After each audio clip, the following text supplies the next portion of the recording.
Hello everyone and welcome back to my channel. Now today we're going to be talking about how to get started with WhatsApp for business. If you're new here, welcome. My name is Megs and every week I release a new video about how you can do digital better.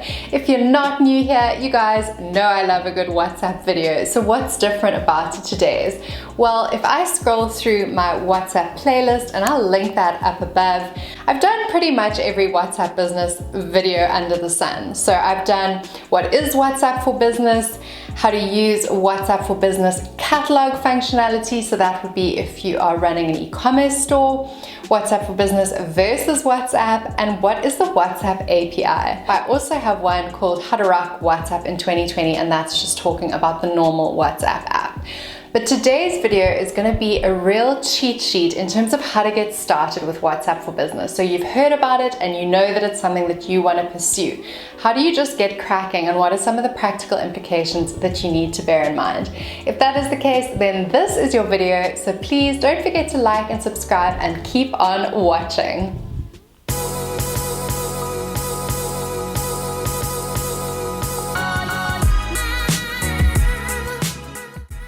Alright guys, so the most important thing that you need to bear in mind if you've made the big decision to change over to WhatsApp for business, you need to go one of two routes. So the first one is that you have personal WhatsApp and you want to change it over to WhatsApp for business on the same number.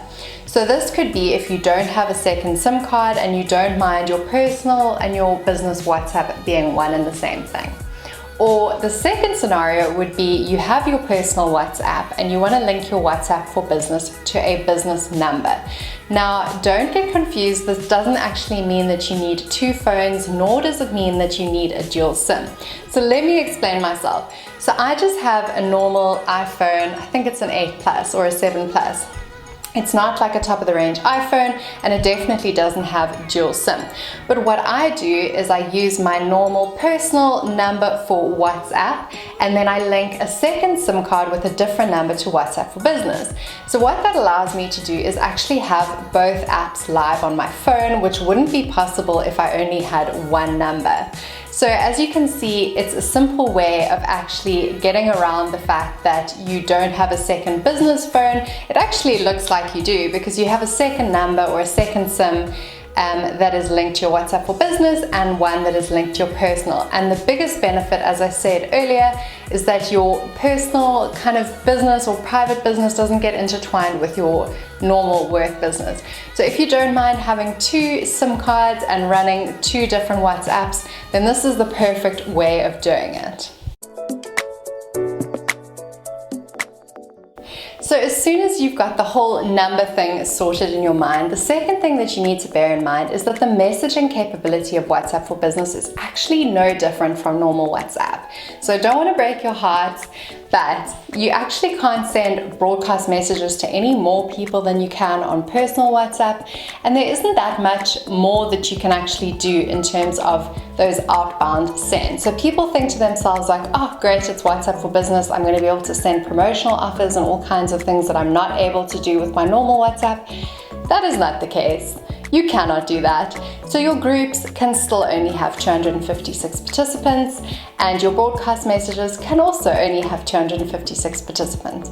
Bear in mind also with broadcast messages that unless someone has engaged with you or added you to their phone book, but preferably both, that is what's going to actually ensure the deliverability of your message. It's not about you having WhatsApp for business. It's actually about the person having engaged with you and added you to their phone book that guarantees that they're actually going to get that message. So yeah, I hope I don't let you down from a broadcast messaging perspective, but there's loads of other features, which is why I love WhatsApp so much.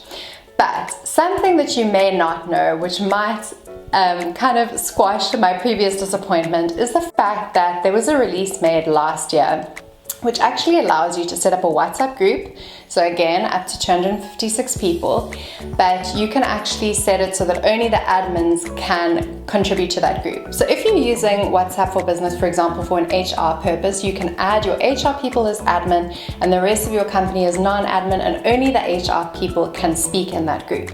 People can leave the group if they don't choose to receive that kind of messaging, but it does make it really easy. Bear in mind that you do not need WhatsApp for Business to do this. You can do it on normal WhatsApp as well, but it is a nice kind of messaging hack that you may not know about.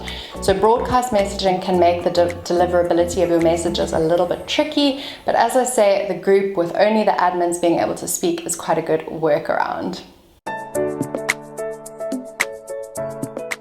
So the two real places in your menu of WhatsApp for Business that'll show you how different it is actually from WhatsApp, since we've established that messaging is pretty much the same, is labels and settings. So let's hop into labels first. Here you will see that you can characterize, or categorize, should I say, the different kinds of labels that you have. So whether it's a new customer, a new order, a pending payment, paid, or order complete, or if you'd like, you can actually add a custom label too.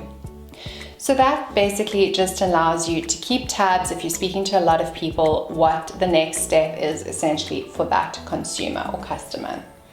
Then the majority of the differences other than that is in settings. So now you're out of labels, you go into settings, and there you will see it looks quite a bit different from WhatsApp. And this is where the juice is, guys. So here you can go into business settings and you can set up a business profile. And what that comprises of is a profile picture, or it looks a bit like a banner at the top. Shopping and retail is the category which I have chosen, and then a little about blurb that tells people more about your business. Catalog, as I say, has its own dedicated video which you can watch there, but for the purposes of this kind of demonstration, I just want to show you that it's possible to link out individual products and put in the URL that allows people to purchase them. So it can either facilitate an online transaction, or if you are kind of like semi-e-commerce, so you have the products on your site but you don't sell them on your site, you can at least send them the link to the products so they can find out more before they, for example, still buy from you face-to-face or still buy from you on WhatsApp. But yeah, it kind of bridges that gap between full e-commerce and totally offline, which I think is really handy. And I think mobile commerce is such a burgeoning kind of trend. So that's also a really nice one to bear in mind. Then more tea, guys, more tea. The short link. Okay, this is super important because if you want people to engage with you, you could, for example, send out a bulk SMS to your mobile database if you have one with this link. And what that does is it allows people to connect with you directly, send you that first hi message, which is so important. Here you can also create a default message which lets customers edit and send a default message on opening your short link. So let's think about how that would work. It could be something like, hi there, I'd like to find out more about your e-learning company. And that is what would pre-populate when someone clicks the link to find out more about Do Digital YouTube channel. So that is short link. Then we get into messaging tools. So I said messaging wasn't that enhanced. Maybe I lied a little bit. So these are the 3 additional messaging tools that you get in WhatsApp for Business. And you'll see they're pretty basic, and I guess we're probably quite accustomed to them through things like Facebook Messenger. There's an aware message that you can set, presumably after hours. There's a greeting message when someone initially texts you or within 14 days since the last activity. Or you can set actually specific recipients. So everyone not in address book, everyone except or only send to. And then finally, quick replies. This is super straightforward. You just simply save messages so that in future, if you type /thanks, it populates a much longer thank you message that comes across much more politely than you just trying to type quickly on the go or on the fly. So business settings and labels, as I say, are the two main differentiators of WhatsApp and WhatsApp for Business. I mean, I don't feel like this is as comprehensive in terms of what functionality or what you can do with that, but as I say, I do have dedicated videos on all of those topics on my channel. But this is just to show you that it's seriously a 2-minute exercise to get your business swapped over from WhatsApp to Business. Something that I will say, and I have said it in my previous videos, is that if you are a little bit cautious or wary of doing this and you don't know if it's exactly what you're looking for and you just want to kind of like dip a toe in the water, there is no risk in changing your WhatsApp to WhatsApp for Business. I do it maybe 3 times a day. Like, my friends always tease me about it, because all that it does is in my friend's message, it'll just say this is changed to a WhatsApp for Business account. That's all that happens.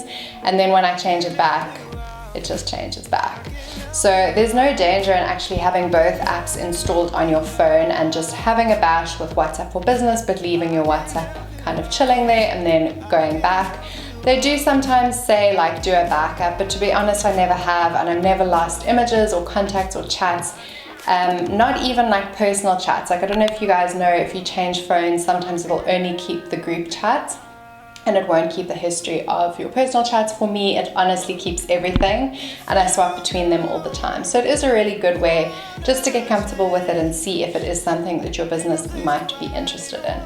I hope that this video was super helpful for you guys. If you have any questions or any ideas for further topics of WhatsApp business videos or beyond, please let me know. This video was made for my friend Kay, so Kay, I really hope it helps your business out, and I hope that you've learned a little bit more about how you can swap your WhatsApp over to WhatsApp for Business. If you have any comments or questions, please leave them down below. You guys know that I love answering all your queries and comments, and it really does make my day just to know that there's people out there on the internet that actually watch my videos. But until next time, guys, I hope you stay safe out there. It's obviously very trying times, and I'm very mindful of that. So for everyone with a small business that's just trying to get by, know that I am behind you 100%.